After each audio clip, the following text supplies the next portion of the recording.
Ang panaginip tungkol sa lumulubog na barko ay may iba't ibang kahulugan depende sa konteksto at sa buhay na nananaginip. Maaari itong sumisimbolo sa pagkawala ng kontrol o direksyon sa buhay, pagkabalisa o emosyonal na tensyon, pagtatapos ng isang yugto o pagpapabala ng paparating na mga hamon.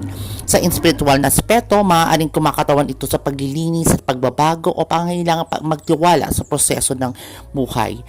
Ang mga detalyes ng panaginip ay nakakaapekto rin sa interpretasyon. Kung ikaw ay nasa loob ng barko, direktang nauugnay sa sariling mga damdamin. Kung nanonood ka lamang, maaaring ikaw ay nakikita lang ang mga pagbabago sa paligid. At kung nakaligtas ka, maaaring ito ay positibong senyales ng lakas at kakayahan malampasan ang mga problema. Tandaan na ang kahulugan ay subjective at dapat isalang-alang ang sariling karanasan sa nangangarap o nananaginip. Hello mga ka-reels! Kung may mga tanong kayo tungkol sa inyong panaginip, punta na sa comment section.